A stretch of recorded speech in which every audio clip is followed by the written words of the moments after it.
Council की बैठक हुई और हेल्थ इंश्योरेंस पर से कोई प्रीमियम पर जो जीएसटी दिया जाता है वो हटाने की मांग लंबे समय चल रही थी, वो तो कुछ हुई नहीं। लेकिन उसके बावजूद मॉर्गन स्टैनली है इस पर काफ़ी बुलिश। ये हाल ही की लिस्टेड कंपनी क्यों है बुलिश, कितनी तेजी और तेजी की वजह, ये सारी डिटेल्स है कुशल के पास जो बताने को है तैयार। सर यहाँ पर आप देखिए तो नीवा बुपा का स्टॉक प्राइस में ऑलमोस्ट फ्लैट सा रुझान है, बट ओवरऑल अगर आप बाकी हेल्थ इंश्योरेंस कंपनियां देखेंगे तो काफ़ी बड़े हद तक यहाँ पर आज गिरावट दिखाते हुए नजर आई है।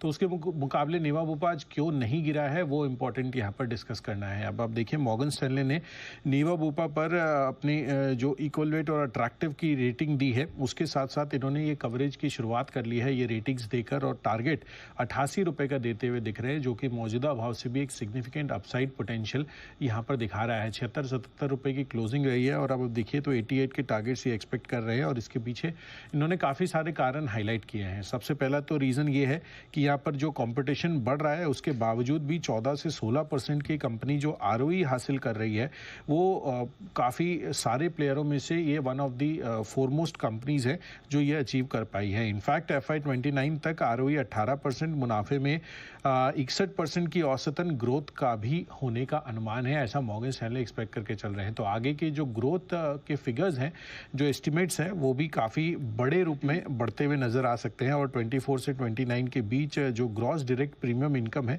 उसमें भी 24% की सालाना ग्रोथ आपको देखने को मिल सकती है। तो ये क्लियर है कि यहाँ पर जो double digit growth figures Morgan Stanley मानकर चल रहे हैं, उसी वजह से इन्होंने बढ़ाया है अपने जो स्पेसिफिकली कवरेज की शुरुआत करके जो टारगेट्स दिए हैं वो काफ़ी बढ़िया है।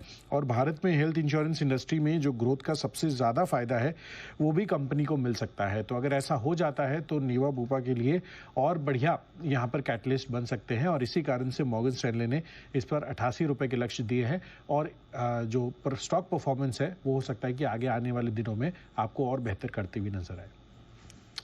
ओके, ये है आपके लिए नीवा बुपा पर ये मॉर्गन स्टैनली की रिपोर्ट। अच्छी रिपोर्ट लिखी है ना, बढ़िया रिपोर्ट। टारगेट भले बहुत बड़े नहीं हो लेकिन रिपोर्ट बहुत अच्छी लिखी रिपोर्ट है। ये आईपीओ के वक्त से मुझे बड़ा पसंद है, कंपनी बढ़िया है और इनके हेल्थ इंश्योरेंस प्रोडक्ट बड़े फेमस हैं, पॉपुलर है इनके।